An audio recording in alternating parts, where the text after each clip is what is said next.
Grabarla, permítanme. Ya está la grabación. Voy a grabarla porque eventualmente la voy a subir al YouTube y pueden ustedes ir después al YouTube a revisar la clase para que si en algún momento tienen duda. Bien, les decía, este razonamiento que hizo su compañera Carla Paola es el razonamiento que se hace en fisiología. Les voy a poner un ejemplo para que ilustre más esta idea que tiene la señorita Carla.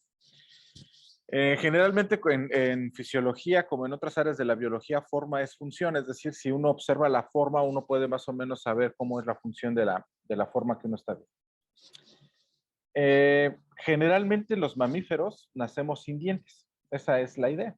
Un mamífero nace sin dientes, pues la idea es que van a succionar de la mama o de la teta, y pues tiene que haber bueno, el menor dolor que se pueda, ¿no? Entonces no hay dientes, hace la succión y demás, y en muchas especies de mamíferos el destete ocurre cuando empiezan a salir los dientes, es decir, el individuo le empiezan a salir los dientes, para la madre es incómodo ya darle de amamantar y entonces empiezan a rechazar al crío y ocurre entonces el destete como tal. ¿Qué sucede con esas especies que se han descrito que nacen con dientes? Y les voy a poner un ejemplo. Los cerdos nacen con dientes. Entonces, una de las primeras preguntas era, ¿para qué le sirven los dientes al cerdito? Es decir, ¿para qué? ¿Para qué le sirven los dientes? Y uno, pues, puede hacer la observación, como bien decían los compañeros. Bueno, aquí obviamente no van a poder ustedes apretar la tecla o apretar los dientes, ¿no? Pero sí van a poder observar y decir, a ver, ¿para qué sirven los dientes? Y lo que se ha observado es que durante la primera semana de vida de nacimiento se hace jerarquías. Es decir, los críos nacen y los dientes les sirven para la competencia entre hermanos, un efecto que se llama sibling competition. Esto se ha registrado en muchas especies de mamíferos, la competencia entre hermanos. Los dientes les funcionan muy bien para pelearse entre ellos y hacer una jerarquía, de tal manera que en la primera semana, el individuo que domina, el dominante, escoge la mejor teta, la defiende, la que produce la mejor leche, la que a él a su gusto le parece la mejor leche, se queda en esa teta y defiende la teta. Posterior al primer día del primer semana de vida, ya no se pelean. Ya todo el mundo sabe que yo no me acerco a ese porque me muerde y me arranca hasta pedazos de oreja, ¿no? Ya no me acerco, ¿me explico? Y se forma la jerarquía. Y es una cosa bien interesante porque entonces uno dice, ah, mira, aparentemente los dientes de los cerdos funcionan para la jerarquía y entonces, ¿no? Ya. Ahí les va otro ejemplo. Aquí es sin tocarlo, no nada más como observación, como esto de apretar la tecla. Están observando a ver qué pasa si le tocan la tecla, ¿no? Ahí va con el ejemplo de la señorita Carla. En algún congreso, en el Developmental Psychobiology, que es un congreso precisamente de neurobiología, no, neuropsicología del desarrollo o psicología del desarrollo, un grupo de compañeros y yo llevamos un trabajo en el cual mostrábamos un problema de sibling competition en el conejo. El conejo también nace y después hay cierta competencia por las tetas de la madre. Aquí es un poco diferente al cerdo porque en el caso del cerdo, pues la hembra casi siempre está todo el tiempo. En el caso del conejo, la conducta maternal es muy, muy pequeña, dura alrededor de entre 3 y 5 minutos cada 24 horas.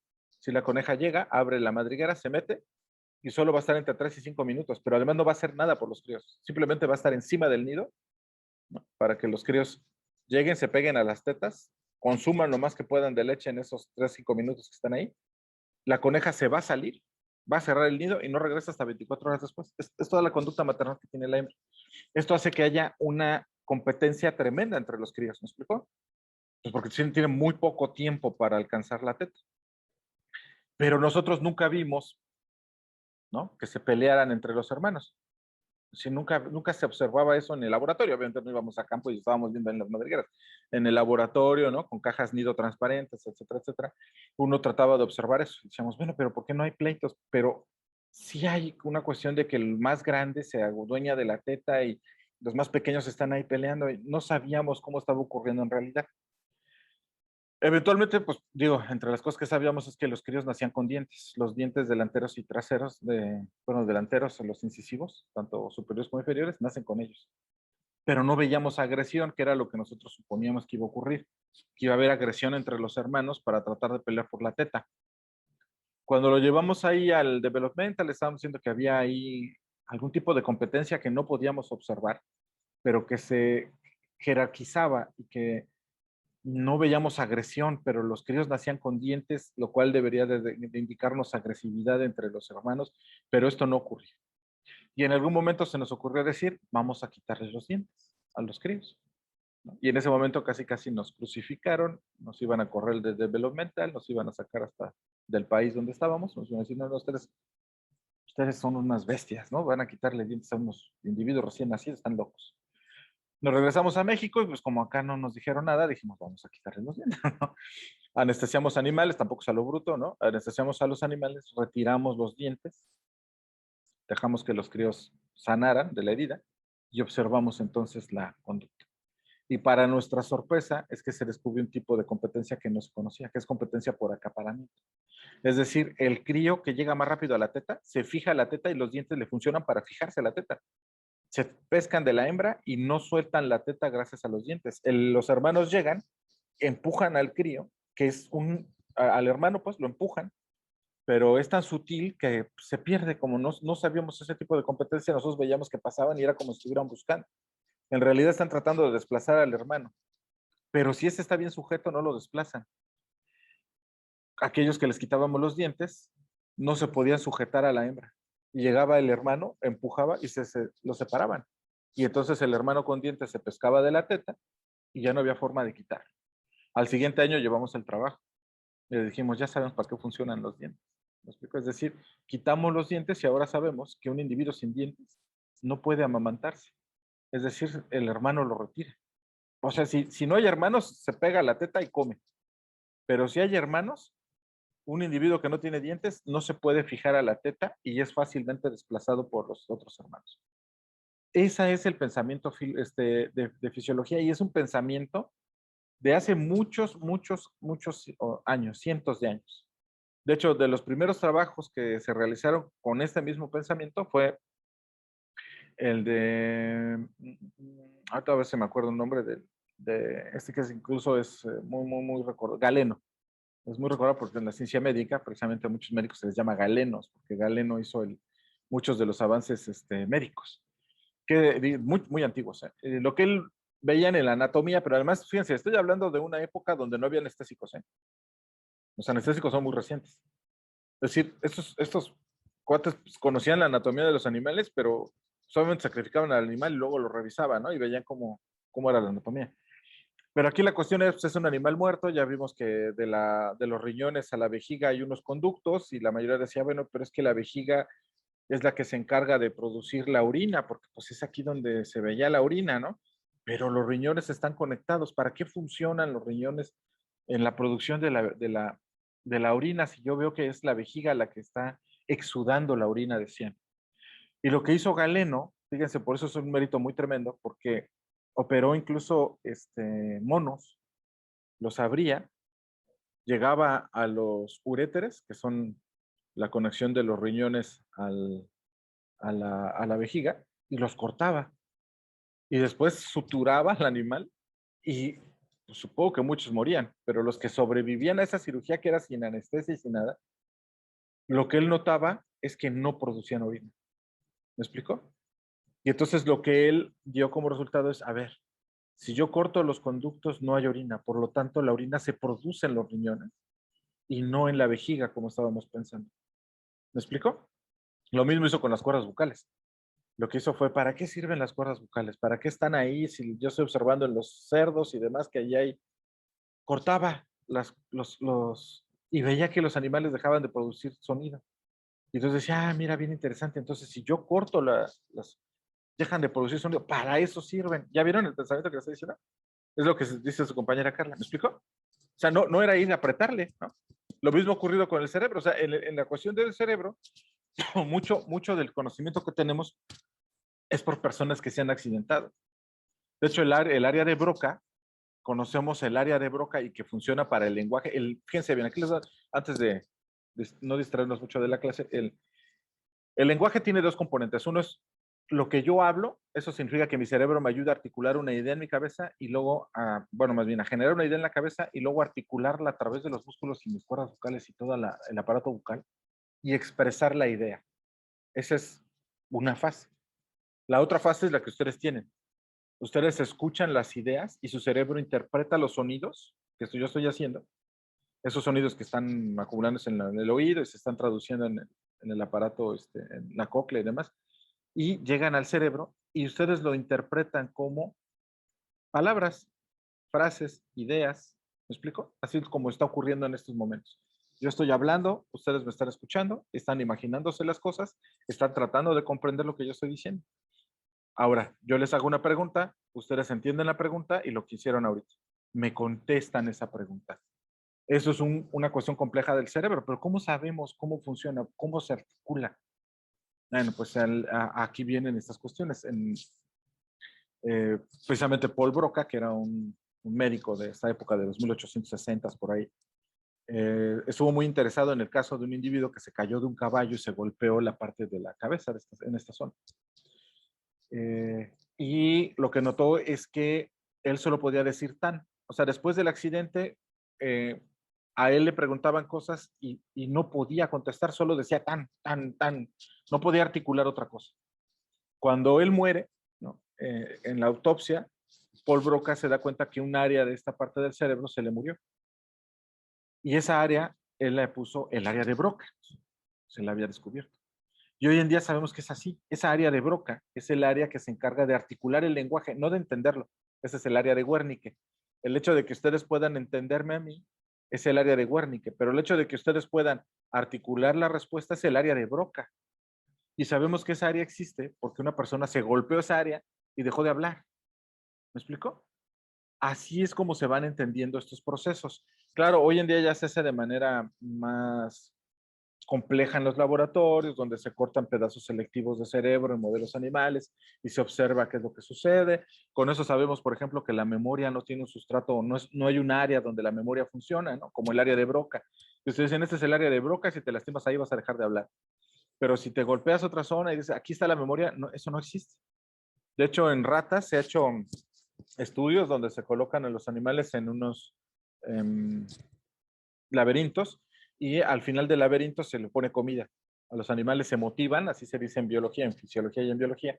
Se dice, los vamos a motivar a que busquen comida y los dejas sin comer 2 días. Entonces los animales llegan con un montón de hambre y tú les dices, ahí está el laberinto, ahora búscate la comida. Y el animal empieza en el laberinto a explorar, explorar, hasta que llega a la comida. Al segundo, bueno, los dejas otra vez sin comer, los vuelves a colocar y así hasta que el animal se aprende el camino. Llega el momento en que el animal lo pones ahí, ya sabe que hay comida y va directamente, porque ya se sabe el camino. De una vez que ya aprendieron, se les empieza a quitar pedazos de cerebro. Órale, a ver, quítale ese pedazo, a ver si ahí, ¿qué le pasa con a ver si se le olvida o tuvimos un efecto? Y ya hay ratas a las cuales se les quita casi todo el cerebro, bueno, todo el cerebro que se le puede quitar, sin matarlo, sin dejarlo inmóvil. Y, y el animal sigue recordando dónde está el alimento. Es decir, la memoria es una cuestión que no hemos terminado de entender y que no tuviera un sustrato ahí. Pero esta forma, como les estoy diciendo que ustedes traten de razonar, es la forma en cómo deben de pensar de aquí en adelante. Acuérdense que la primera tarea que yo les puse iniciando este curso fue, ustedes tienen que dudar, ¿no? Eso es lo primero que ustedes tienen que hacer, dudar. Dudar de todo. O sea, dudar de lo que yo les digo, dudar de lo que ven en la televisión, dudar de lo que les dicen sus papás, bueno, a menos que sea algo disciplinario como no salgan porque les puede pasar algo, pero sus papás llegan y les dicen, es que no te vacunes por, a ver, dúdenle, ¿no? A ver, es que fíjate que yo vi que con esta hierbita a mi vecina se le quitó el COVID, dúdenle, ¿no? ¿Sí me explico? Ahí hay que estar siempre dudando, ¿sale? Siempre, siempre esa es la duda. Eso es lo primero que ustedes tienen que hacer. Y lo segundo que ustedes tienen que empezar a ver es verlo todo desde el punto de vista científico, es decir, ¿cómo saben? ¿Cómo supieron? ¿Cómo llegaron a esa conclusión? Es decir, yo llego y les digo, es que miren, la célula hace esto. Y yo, ¿y cómo saben que la célula hace eso? Es parte de la duda, esta cosa que yo les estoy diciendo que duden, pero además es parte de ese conocimiento para que ustedes se vuelvan cada vez más y más inquisitivos. Y esto les va a servir para toda la licenciatura, para toda. Si ustedes llegan y son pasivos y reciben y reciben y reciben información, no, no. O sea, se van a volver, van a leer una receta y van a poder seguir la receta, pero nunca van a tener esa posibilidad de entender cómo llegaron a esa receta, ¿no? Ustedes van a decir, sí, agrégale 25 gramos de azúcar. Bueno, le agrego 25 gramos de azúcar. Ustedes dicen, pero ¿cómo? ¿Por qué 25? ¿Por qué no 26? ¿O por qué no le pongo 30 gramos? ¿Por qué tengo que poner 25? Ahí es donde uno comienza a volverse crítico de lo que uno escucha. Bien, hasta aquí vamos a llegar porque si no nos vamos a pasar incluso hablando de otras cosas que no tienen que ver con esta cuestión que estábamos hablando. Pero era importante que revisáramos esta parte. Muchísimas gracias a los que participaron. Muchísimas gracias, señorita Carla. Ah, me faltaba nada más exponer otra cosa. Eh, la parte última de todo esto, de cuando uno quita, cuando es posible, vuelvan a colocarlo, de tal manera ver si se vuelve a restablecer la función. En este caso, pues es imposible volver a hacer un injerto de diente porque los nervios y demás que llegan al diente para que pues, tenga la función, mueren en el proceso de cuando uno los quita. Y después de un tiempo de estar observando la conducta, si uno quiere volver a implantar los dientes es complicado. No digo que no se pueda, porque en el humano pues tenemos implantes de dientes, ¿no? Pero en el conejo, pues no está tan sencillo, es un conejito muy pequeño, no hay dentistas de conejos, entonces tampoco tenemos esa cuestión. Pero, ¿qué sucede, por ejemplo, con ciertas hormonas o ciertas glándulas? Por ejemplo, en la cuestión sexual, cuando alguien decía, ¿para qué servirán los testículos? Pues es muy evidente. En el caso de las mujeres no es tan evidente porque justamente los ovarios están de manera interna. Pero en el caso del macho, pues es muy común observar los testículos porque estos están escrotados, están fuera del cuerpo por la regulación de la temperatura. Y además, ustedes saben que tienen que subir o bajar dependiendo de la temperatura, porque la termorregulación, perdón, la espermatogénesis se tiene que llevar a cierta temperatura. La primera pregunta, o una de las preguntas más comunes, pues podrás decir, ¿para qué sirven? ¿No? ¿Para qué tenemos ahí los testículos? Entonces el pensamiento sería, pues quítalos, vamos a ver qué le pasa a la persona o al perro o a lo que ustedes ven que con los testículos. Y eso se hizo. Se quitaban los testículos y a ver qué le pasa al animal. Y digo, uno de los primeros trabajos, recuerdo de eso, fue en rata y se le quitaron los testículos y se pierde la conducta sexual. Después de un tiempo, en los reportes decían, bueno, rata sin testículos a los 3 meses ya no ejecuta conducta sexual, por lo tanto los testículos tienen que ver con la conducta sexual. Ya después supimos que los testículos tenían hormonas y que ahí había la testosterona y demás, y después alguien dijo, a ver, ahora quítale los testículos, se desaparece la conducta sexual y ahora ponle testosterona a ver qué pasa. Y entonces eso hicieron. Quitaban los testículos, 3 meses, no había conducta sexual, y luego empezaban a inyectar testosterona. Y oh, sorpresa, la conducta regresaba. Y entonces decían, mira, ajá, dígame.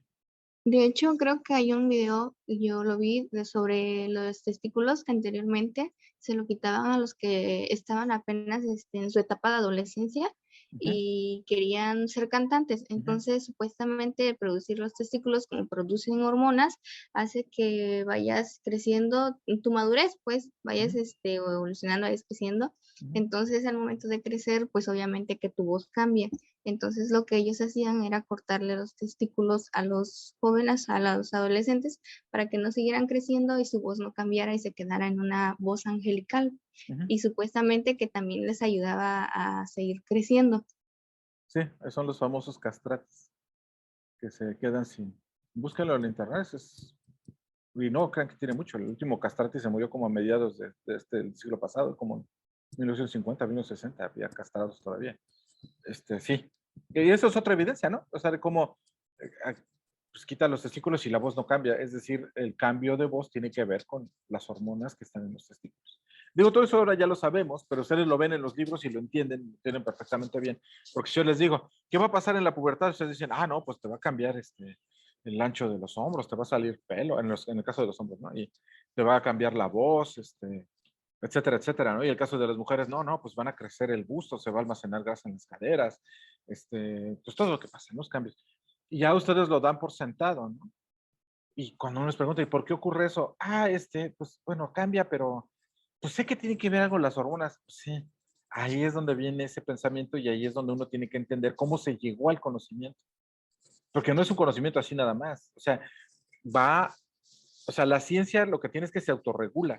El punto de la ciencia es que ustedes pueden tener un conocimiento y luego ese conocimiento cambiarse. O sea, lo que se conoce revoluciones científicas. Y hay gente que decía, es que lo estabas interpretando mal. Tus resultados te mostraban algo, pero a la luz de estas nuevas evidencias nos damos cuenta que tus resultados, si bien son ciertos, estaban mal interpretados. Y entonces la ciencia se autorregula, eso es conocimiento. ¿Me explico? O sea, la ciencia no es absoluta. No lo que ocurre, pero eso no significa que sea falsa, que eso es luego lo que confunden. Uno dice, la ciencia no es absoluta, y dicen, como no es absoluta, es falsa. No, no es cierto.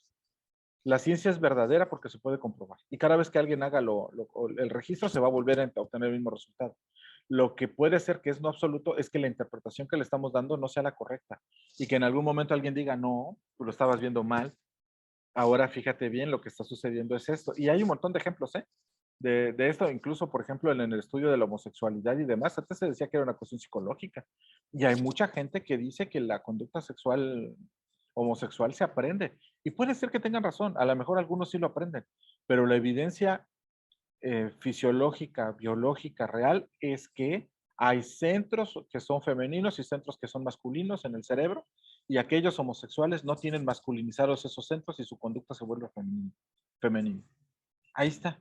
Y vean, y si no vean a mi amigo Alonso Fernández Guasti, búsquenlo en internet y vean en YouTube, vean sus ponencias.